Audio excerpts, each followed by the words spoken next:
हरिः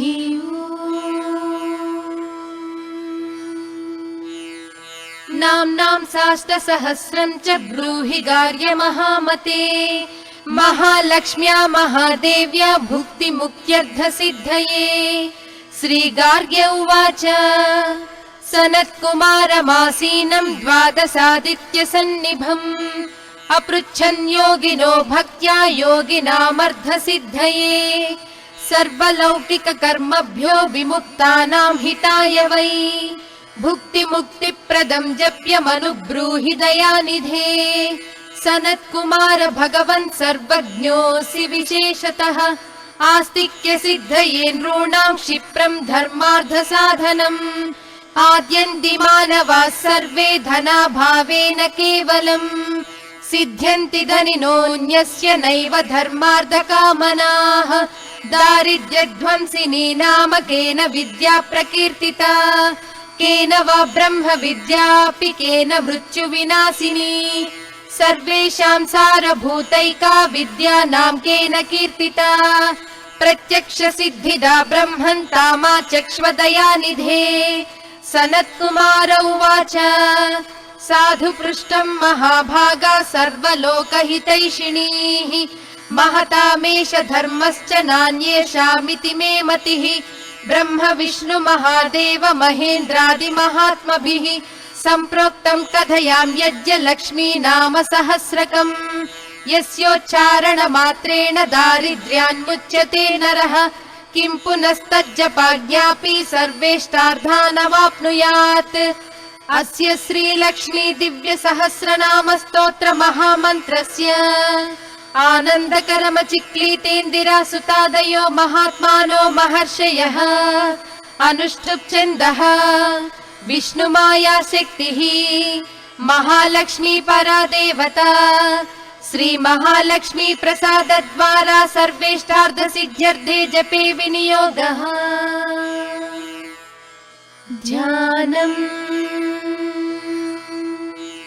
पद्मनाभ प्रियां देवीं पद्माक्षीं पद्मवासिनीं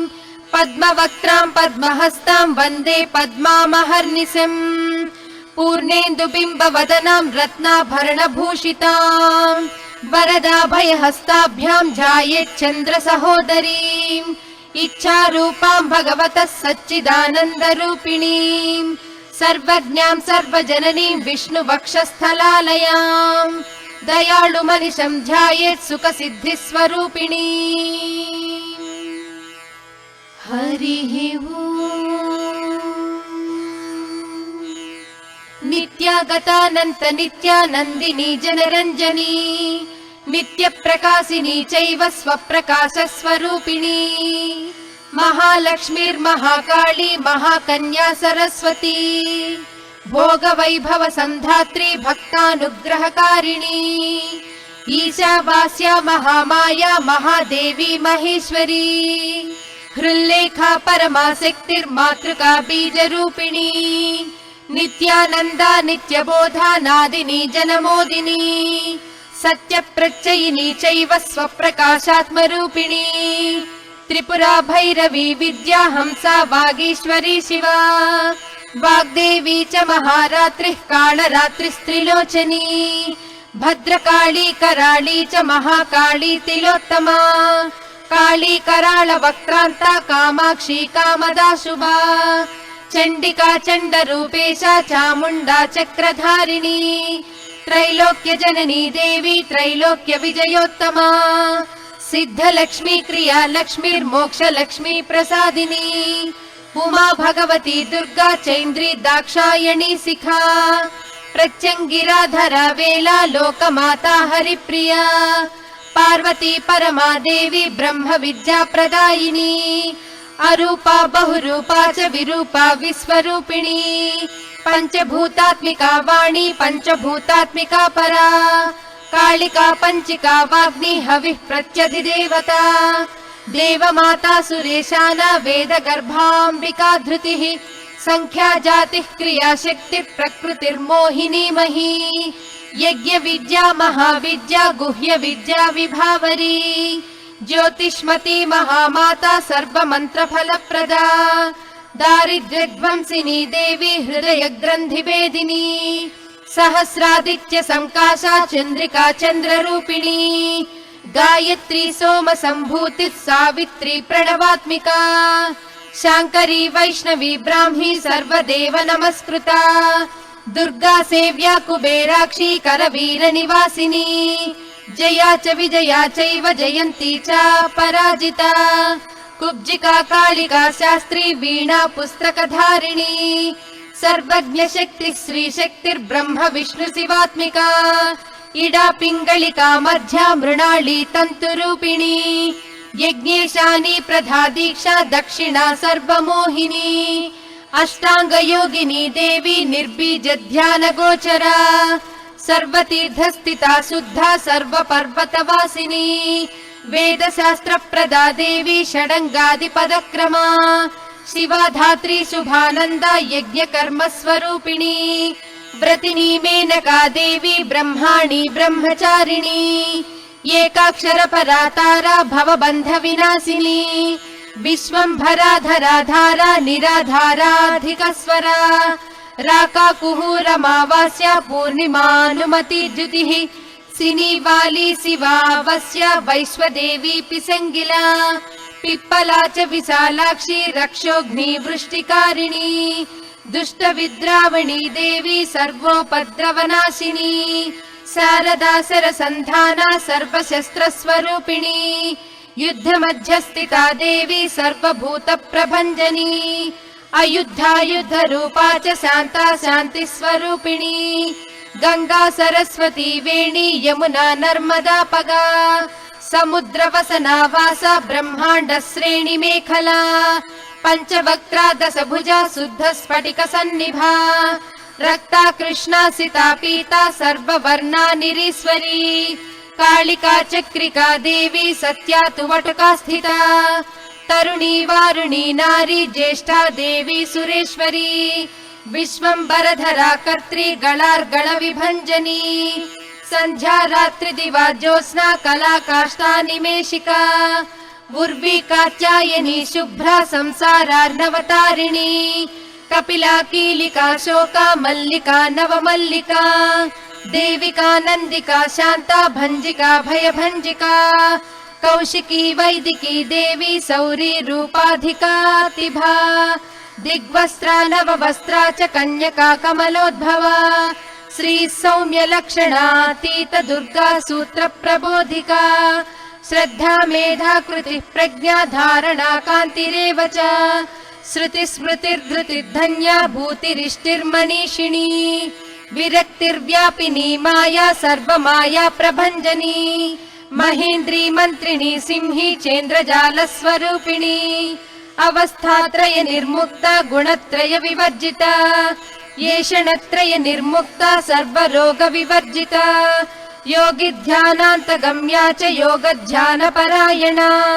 त्रयी शिखा विशेषज्ञा वेदांत ज्ञान रूपिणी भारती कमला भाषा पद्मा पद्मवती कृतिः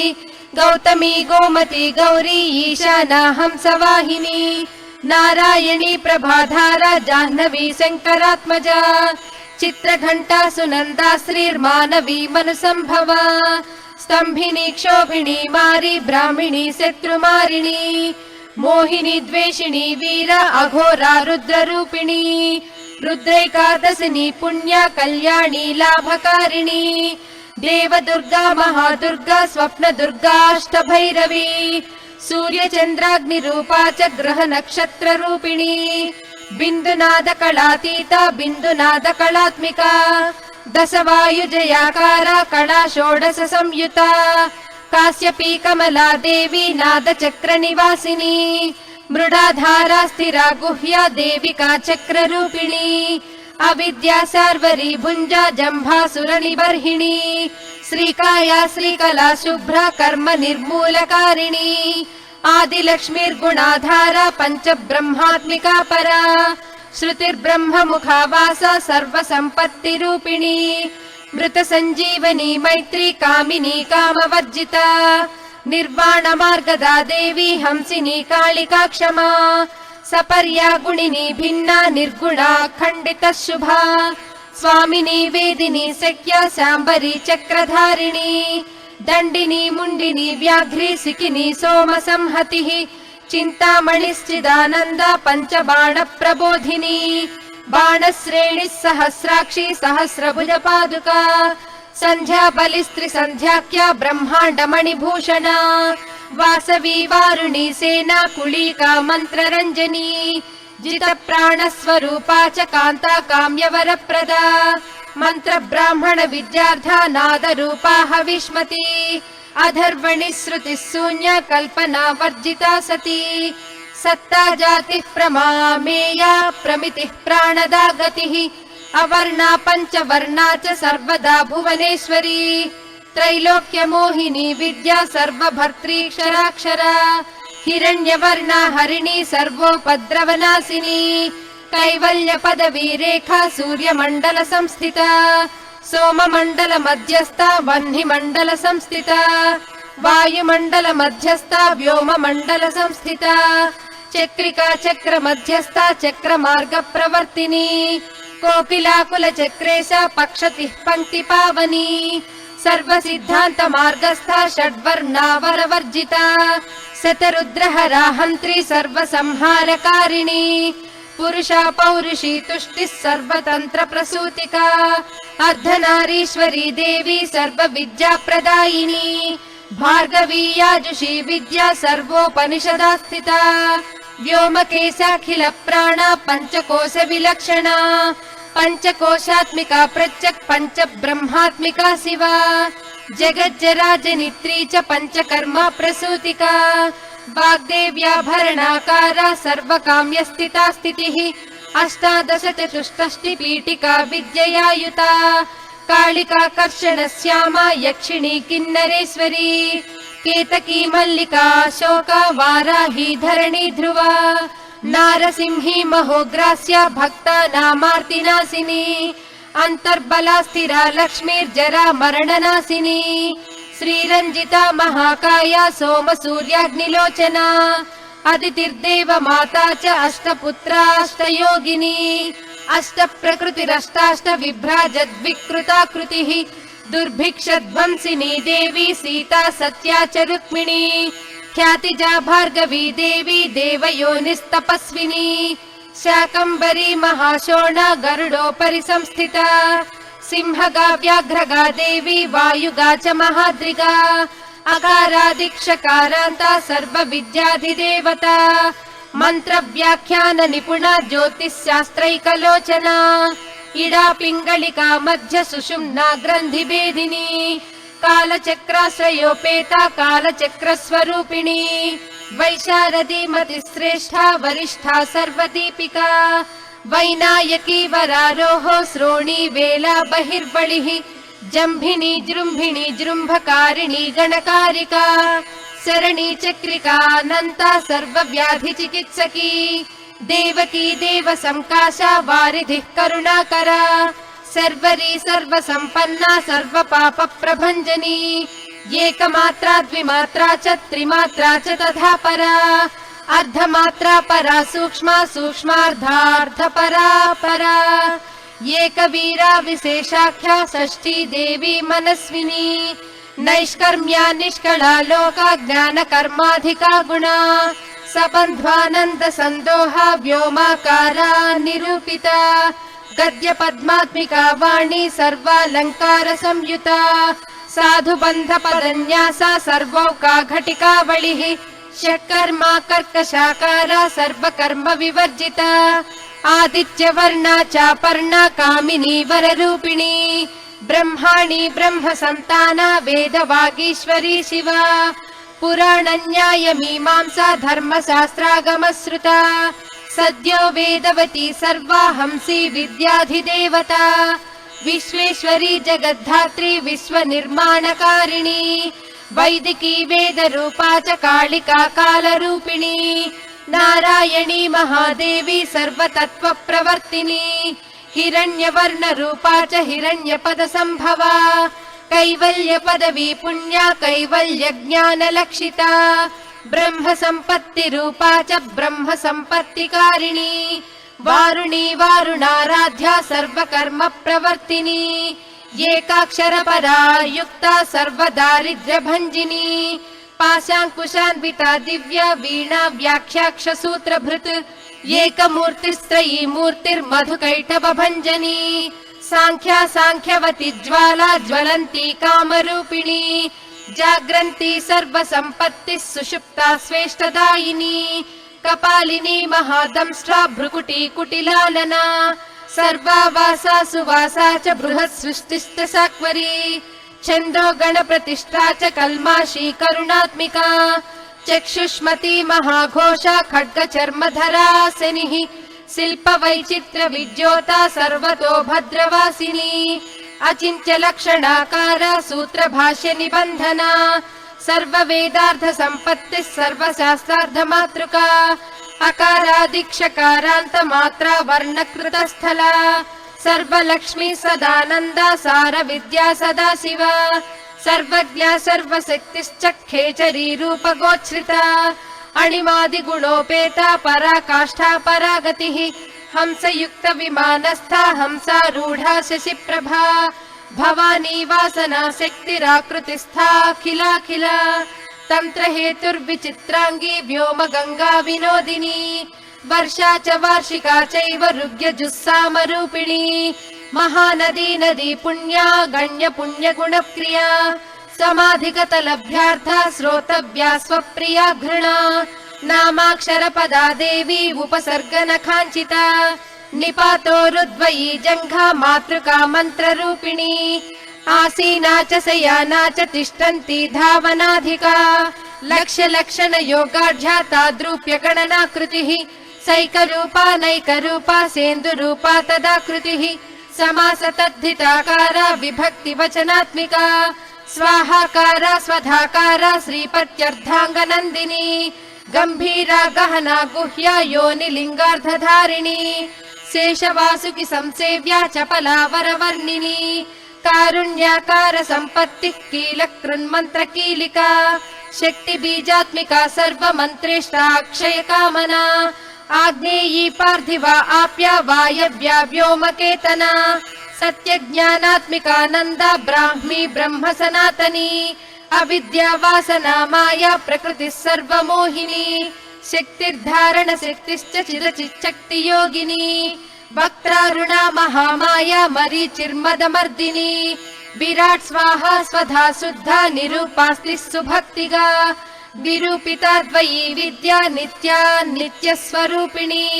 वैराजमार्ग संचारा सर्वसत्पथदर्शिनी जालन्धरी मृडानी च भवानी भवभञ्जनी त्रैकालिक ज्ञानतन्तुस्त्रिकाल ज्ञानदायिनी नादातीता स्मृतिः प्रज्ञा धात्री रूपा त्रिपुष्करा पराजिता विधानज्ञा विशेषित गुणात्मिका हिरण्यकेशिनी हेमा ब्रह्मसूत्र विचक्षणा असंख्येय पदार्थान्त स्वर व्यञ्जन वैखरी मधुजिह्वा मधुमती मधुमासोदया मधुः माधवी च महाभागा मेघ गंभीर निस्वना ब्रह्म विष्णु महेशादि ज्ञातव्यार्थ विशेषगा नाभौ वह्निशिखाकारा ललाटे चंद्र सन्निभा भ्रूमध्ये भास्कराकारा सर्वताराकृतिर्हृदि कृत्तिकादिभरण्यन्त नक्षत्रेश्चर्चितोदया ग्रह विद्यात्मिका ज्योतिर्ज्योतिर्विन्मति जीविका ब्रह्मांड गर्भिणी बाला सप्तावर्ण देवता वैराजोत्तम साम्राज्य कुमार कुशलोदया भगला भ्रमराम्बा च शिवदूती शिवात्मिका मेरु विन्ध्यादि संस्थाना काश्मीर पुरवासिनी योग निद्रा महानिद्रा विनिद्रा राक्षसाश्रिता सुवर्णदा महागंगा पंचाख्या पंच संहतिः सुप्रजाता सुवीर्या च सुपोषा सुपतिः शिवा सुगृहा रक्त बीजान्ता हत कंदर्प जीविता समुद्र व्योम मध्यस्था समबिंदु समाश्रया सौभाग्य रस जीवातु सारा सार विवेक धृत त्रिवल्यादि सुपुष्टांगा भारती भरताश्रिता नाद ब्रह्ममयी विद्या ज्ञान ब्रह्ममयी परा ब्रह्मनाडी निरुक्तिश्च ब्रह्म कैवल्य साधना कालकेय महोदार वीर विक्रम रूपिणी बडबाग्नि शिखा वक्त्र महाकबल तर्पण महाभूत महादर्प महासारा महाक्रतुः पंचभूत महाग्रास पंचभूतादिदेवता सर्व प्रमाण संपत्ति सर्व रोग प्रतिक्रिया ब्रह्मांडांतर्बहिर्व्याप्ता विष्णु वक्षो विभूषिणी शंकरी विधि वक्त्रस्था प्रवरावर हेतुकी हेममाला शिखामाला त्रिशिखा पंचलोचनी सर्वागम सदाचार मर्यादा यातु भंजनी पुण्य श्लोक प्रबंधाढ्या सर्वांतर्यामि रूपिणी सामगान समाराध्या श्रोतृकर्ण रसायन जीवलोकैक जीवातुर्भद्रोदार विलोकना तटित्कोटिल सत्कान्तिस्तरुणी हरिसुन्दरी मीन नेत्रा च नेन्द्राक्षी विशालाक्षी सुमंगला सर्वमंगल संपन्ना साक्षान् मंगल देवता देहि हृद्दीपिका दीप्तिर्जिह्म पाप प्रणासिनी अर्धचंद्रोलसद्धंष्ट्रा यज्ञवाटी विलासिनी महादुर्गा महोत्साह महादेव बलोदया ढाकिनीढ्या साकिनीढ्या साकिनीढ्या समस्त जुट निरंकुशा नाकिवन्द्या षडाधाराधिदेवता भुवन ज्ञान निःश्रेणिल् भुवनाकार वल्लरी शाश्वती शाश्वताकारा लोकानुग्रहकारिणी सारसी मानसी हंसी हंस लोक प्रदायिनी चिन्मुद्रालंकृतकरा कोटि सूर्य समप्रभा सुख प्राणि शिरोरेखा सददृष्ट प्रदायिनी सर्व सांकर्य दोषग्नि ग्रहोपद्रवनाशिनी क्षुद्र जंतु भयग्नि च विष रोगादि भंजनी सदा शांता सदा शुद्धा गृहच्छिद्र निवारिणी कलिदोष प्रशमनी कोलाहल पुरस्थिता गौरी लाक्षणिकी मुख्य जगन्याकृति वर्जिता माया विद्या मूलभूता वासवी विष्णु चेतना वादिनी वसुरूपा च वसुरत्न परिच्छदा छान्दसी चंद्र हृदया मंत्रा स्वच्छंद भैरवी वनमाला वैजयंती पंच दिव्यायुधात्मिका पीतांबरमयी चंचत् कौस्तुभा हरिकामिनी नित्या तज्जा रमा रामा रमणी मृत्यु भंजनी ज्येष्ठा काष्ठा धनिष्ठान्ता शरांगी निर्गुण प्रिया मैत्रेयी मित्र विंदा च शेष्य शेष कलासया वाराणसी वासलभ्या आर्या वर्तजनस्तुता जगदुत्पत्ति संस्थान संहारत्रय कारणा त्वमम्ब विष्णु सर्वस्वं नमस्तेस्तु महेश्वरी नमस्ते सर्वलोकानां जनन्यै पुण्यमूर्तये सिद्धलक्ष्मीर्महाकाली महालक्ष्मीर्नमोस्तुते सद्यो जाताधि पंचाग्निरूपा पंचक पंचकम् यन्त्रलक्ष्मीर्भवत्यादिराद्याद्येते नमो नमः सृष्ट्यादिकारणाकार वितते दोषवर्जिते जगल्लक्ष्मीर्जगन्मातर्विष्णुपत्नी नमोऽस्तुते नवकोटि महाशक्ति समुपास्य पदाम्बुजे कनत्सौवर्ण रत्नाढ्य सर्वाभरण भूषिते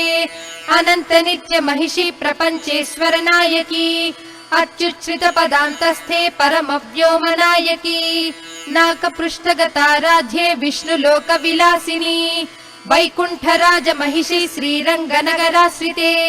रंगनायकी भूपुत्री कृष्णे वरद वल्लभे कोटि ब्रह्मादि संसेव्ये कोटि रुद्रादि कीर्तिते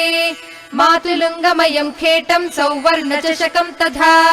पद्मद्वयं पूर्णकुंभं कीरं च वरदाभये पाशमंकुशकं शंखं चक्रं शूलं कृपाणिकां धनुर्बाणौ चाक्षमालां चिन्मुद्रामपि बिभ्रतीम् अष्टादश भुजे लक्ष्मी महाष्टादश पीठगे भूमि नीलादि संसेव्ये स्वामी चित्तानुवर्तिनी पद्मे पद्मालये पद्म पूर्ण कुंभाभिषेचिते इंदिरेंदिरा भाक्षि क्षीर सागर कन्यके भार्गवी त्वं स्वतंत्रेच्छा वशीकृत जगत्पतिः मंगलम मंगलानां त्वं देवतानां च देवता त्वमुत्तमोत्तमानां च त्वं श्रेयः परमामृतम् धन धान्याभिवृद्धिश्च सार्वभौम सुखोच्छ्रया आन्दोलिकादि सौभाग्यं मत्ते भाति महोदयः पुत्र पौत्राभिवृद्धिश्च विद्या भोग बलाधिकम् आयुरारोग्य सम्पत्तिरष्टैश्वर्यं त्वमेव हि परमेश विभूतिश्च सूक्ष्मात् सूक्ष्मतरा गतिः सदयापांग संदत्त ब्रह्मेन्द्रादिपदस्थितिः अव्याहत महाभाग्यं त्वमेवाक्षोभ्य विक्रमः समन्वयश्च वेदानामविरोधस्त्वमेव हि निःश्रेयसपद प्राप्ति साधनं फलमेव च श्रीमन्त्रराजराज्ञी च श्रीविद्याक्षेमकारिणी श्रीं बीजजप सन्तुष्टा ऐं ह्रीं श्रीं बीजपालिका प्रपत्तिमार्गसुलभा विष्णुप्रथम किङ्करी क्लीङ्कारार्थ सवित्री च सौमङ्गल्यादिदेवता श्रीषोडशाक्षरी विद्या श्रीयन्त्रपुरवासिनी सर्वमङ्गलमाङ्गल्ये शिवे सर्वार्थसाधिके शरण्ये त्र्यम्बके देवी नारायणि नमोऽस्तुते पुनः पुनर्नमस्तेऽस्तु साष्टाङ्गमयुतं पुनः सनत्कुमार उवाच एवं स्तुता महालक्ष्मीर्ब्रह्म रुद्रादिभिः सुरैः नमद्भिरार्तैः दीनैश्च निःसद्वैर्भोगवर्जितैः ज्येष्ठाजुष्टैश्च निःश्रीकैः संसारात् स्वपरायणैः विष्णुपत्नी ददौ तेषां दर्शनं दृष्टितर्पणम् शरत्पूर्णेन्दुकोट्याभधवलापाङ्गवीक्षणैः सर्वान् सत्त्वसमाविष्टां चक्रे हृष्टा वरं ददौ महालक्ष्मीरुवाच नाम्नां साष्टसहस्रं मे प्रमादाद्वापि यः सकृत् कीर्तयेत् तत्कुले सत्यं वसाम्या चन्द्रतारकम् किं पुनर्नियमाज्जप्तुर्मदेकशरणस्य च मातृवत्सानुकम्पाहं पोषकी स्यामहर्निशम् मन्नाम स्मरतां लोके दुर्लभं नास्ति चिन्तितम् मत्प्रसादेन सर्वेऽपि स्वस्वेष्टार्धमवाप्स्यत लुप्तवैष्णवधर्मस्य मर्द्वतेष्वकीर्णिनः भक्तिप्रपत्तिहीनस्य वन्द्यो नाम्नां जपोऽपि मे तस्मादवश्यं तैर्दोषैर्विहीनः पापवर्जितः जपेत् साष्टसहस्रं मे नाम्नां प्रत्यहमादरात् साक्षादलक्ष्मी पुत्रोऽपि दुर्भाग्योऽप्यलसोऽपि वा अप्रयत्नोऽपि मूढोऽपि विकलः पतितोऽपि च अवशात् प्राप्नुयात् भाग्यं मत्प्रसादेन केवलम् स्पृहेयमचिरार्देव वरदानाय जापिनः ददामि सर्वमिष्टार्थं लक्ष्मीति स्मरतां ध्रुवम् सनत्कुमार उवाच इत्युक्त्वां तर्धदे लक्ष्मीर्वैष्णवी भगवत्कला इष्टापूर्तं च सुकृतं भागधेयं च चिन्तितम् स्वं स्वं स्थानं च भोगं च विजयं लेभिरे सुराः तदेतत् प्रवदाम्यज्य लक्ष्मी नाम सहस्रकम् योगिनः पठत क्षिप्रं चिञ्चितार्थानवाप्स्यत गार्ग्य उवाच सनत्कुमार योगीन्द्र इत्युक्त्वा सदयानिधिः अनुगृह्य ययौ क्षिप्रं तांश्च द्वादश योगिनः तस्मादेतद्रहस्यं च गोप्यं जप्यं प्रयत्नतः अष्टम्यां च चतुर्दश्यां नवम्यां भृगुवासरे पौर्णमास्यां ममायां च सर्वकाले विशेषतः जपेद्वा नित्यकार्येषु सर्वान् कामान् अवाप्नुयात् इति श्रीलक्ष्मी सहस्रनाम स्तोत्रं समाप्तम्। लक्ष्मीं क्षीरसमुद्रराजतनयां श्रीरङ्गधामेश्वरी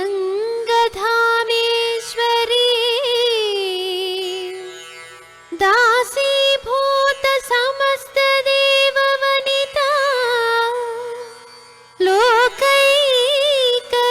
लोकैकदीपाङ्कुरा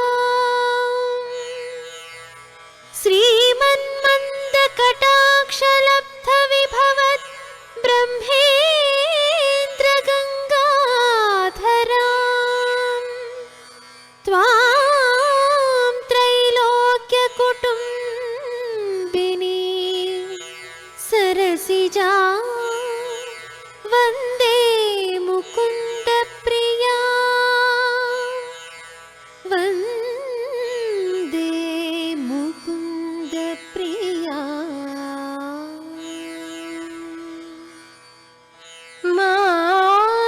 मातर्नमामि कमले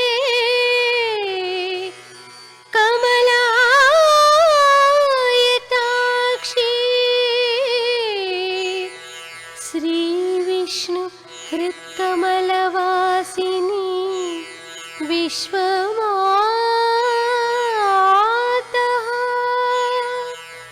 क्षीरोदजे कमलकोमलगर्भगौरी